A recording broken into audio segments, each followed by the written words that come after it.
Sometimes being in the right place at the right time will put you on the road to greatness. But that isn't enough. You also need talent, or that long road becomes a short side street. Our next inductee was doing just fine at one career until a fateful meeting set him on the path to a second.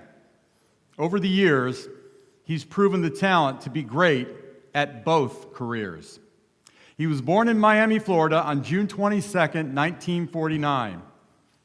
It wasn't boxing that held his interest as a youngster, but baseball, which he played quite a bit growing up. After graduating from Coral Gables High School, he attended the University of Miami, then transferred to Florida State University in Tallahassee, where he graduated. While in college, his first real interest in boxing surfaced as he began to frequent the gyms, not to fight, but just to work out, stay in shape. He gave law school a shot, but after a year of that, he decided to enter into trade options and spent several years traveling between Miami and Chicago. Well, eventually, he settled on Miami, opening up a very successful company. His life would change in 1991 when his good friend and future Florida Boxing Hall of Famer Ed Levine of the IBO was on the Florida Boxing Commission. He was invited to train as a boxing judge.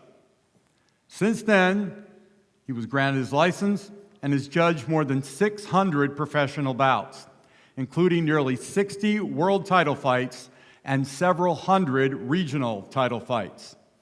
His reputation as a fair and accurate judge grew quickly, and all the major boxing organizations began to recruit his services. He began to judge all over the world, places like Europe, Japan, Mexico, and South America. Among the world champions he judged included Oscar de la Hoya, Vinny Pazienza, George Foreman, and Glenn Johnson. He also judged Florida Boxing Hall of Fame world champions like Alexis Arguello, Roberto Duran, Ezra Sellers, Hector Macho Camacho, Wilfredo Vasquez Sr., and Michael Moore. It wasn't always an easy gig. He survived a near riot in Managua, Nicaragua, and also was abandoned after a show in a bull ring in Mexico. He even survived a 1 a.m. phone call from a very grumpy Vinny Pazienza after he scored a 1-point victory for Paz's hated rival, Dana Rosenblatt. All through it, though, he maintained his poise and his professionalism.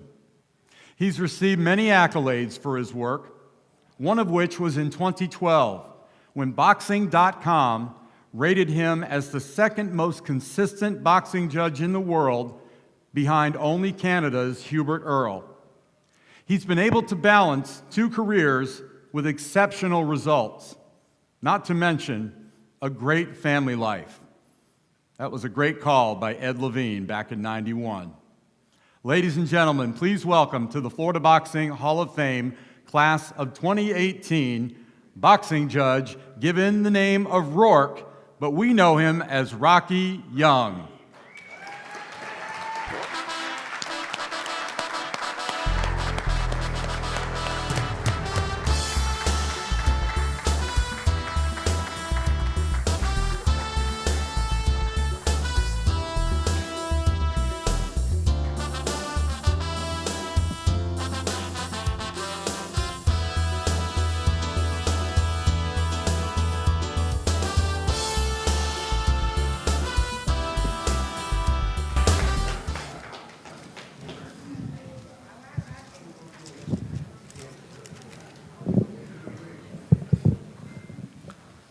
Thank you so much. I am so honored and grateful to be inducted into the Florida Boxing Hall of Fame. There is no greater honor than to be recognized and honored by your peers. And my peers are all of you, the boxing family. A lot of people think that being a boxing judge is a glamorous job. They think that you're traveling the world, staying in the best hotels, traveling first class, getting paid the big bucks. Sometimes they're right, but most of the time, you're driving to a little hot arena working 6 or more hours, doing 10 fights, driving home in the middle of the night, and not even getting paid minimum wage. You do boxing because you love it, and you love the people. There's nothing I would rather do than to be doing a boxing match and judging a fight and being hanging around with my friends in boxing. My first world title was over 20 years ago in London. Ed Levine was the supervisor for the WBO, and he gave me the fight. He told me how to prepare to go do a fight in London. He said, Rocky, get on the plane, and when it finally takes off, take this pill. He gave me an Ambien. And he said, with your dinner, drink a glass of wine, and you'll wake up in London. Well, halfway through dinner, I fell asleep, and when I woke up, I had food stains all over my shirt when I arrived.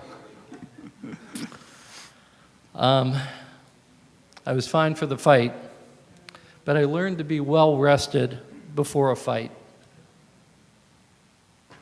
I've seen boring fights where a punch is rarely landed.